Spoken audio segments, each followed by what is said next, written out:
All right, buckle up, because today we are putting on our thinking caps and diving deep. Into some serious intellectual territory. Yeah, we're tackling PhD lyrics, overanalyzing the songs you shower to. Oh, I love You this. know those songs you belt out in the shower, Yeah. completely oblivious to? The profound depths hidden within. Yeah, and today's lyrical masterpiece, none other than Billie Eilish's Birds of a Feather.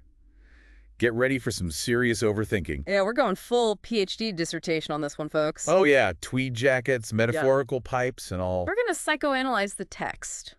And maybe even throw in some completely unrelated intellectual theories for good measure.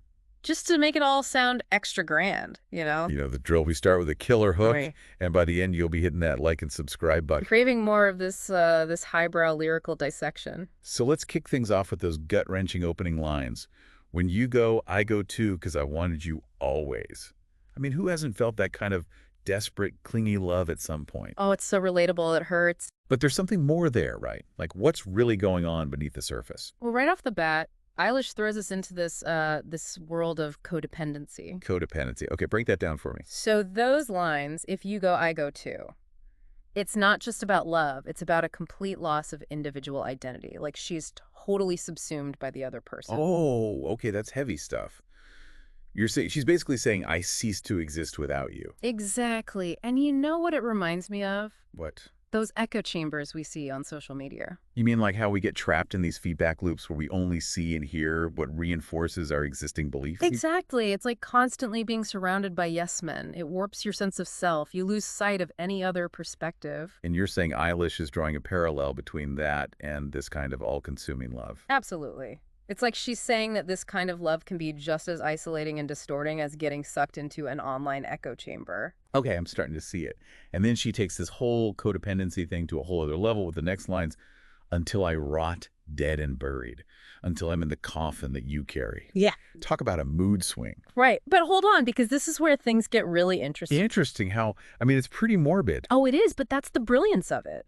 This morbid imagery, it's not just there for shock value. It actually taps into a deep psychological concept. You're not going to say Freud, are you? Oh, but I am. Of course you are. Remember Thanatos? Thanatos. Refresh my memory. It's Freud's concept of the death drive.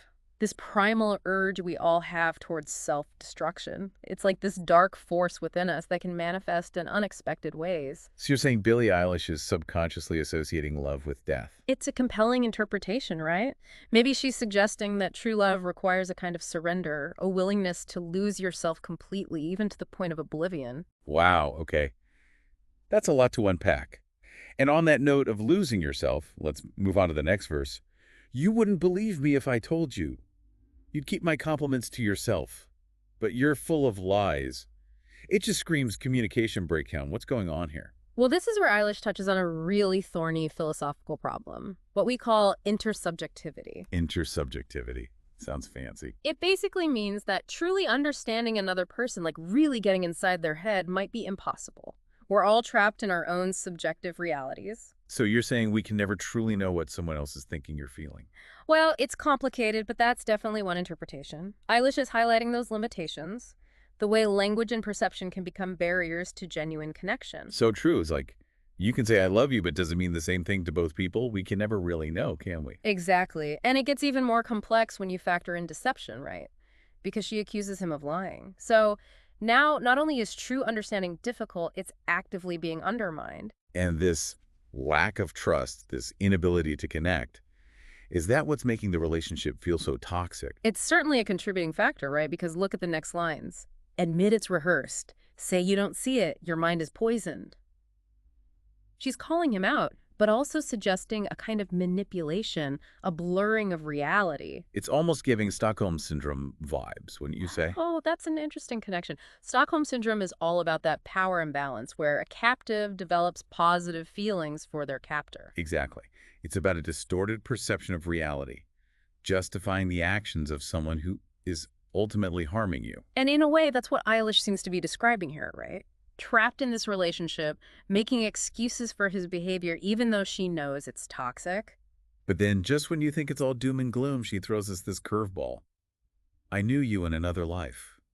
You had the same look in your eyes. And suddenly we're in a whole other dimension. It's like she's saying this connection is bigger than just this lifetime, that it transcends the here and now. Absolutely. And it makes you wonder, is she clinging to this toxic relationship because she believes they're destined to be together? Is this a love that spans multiple lifetimes, or is she deluding herself? It's like she's tapping into those transcendentalist ideas, right? You got it.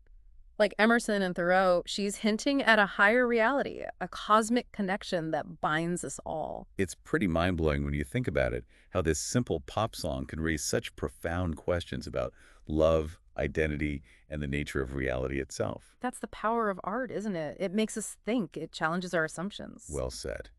And on that note, folks, we hope you enjoyed this PhD level overanalysis of Birds of a Feather. If you want more of this intellectual craziness in your life, be sure to hit that like button and subscribe to our channel. And remember, I knew you in another life. You had the same look in your eyes.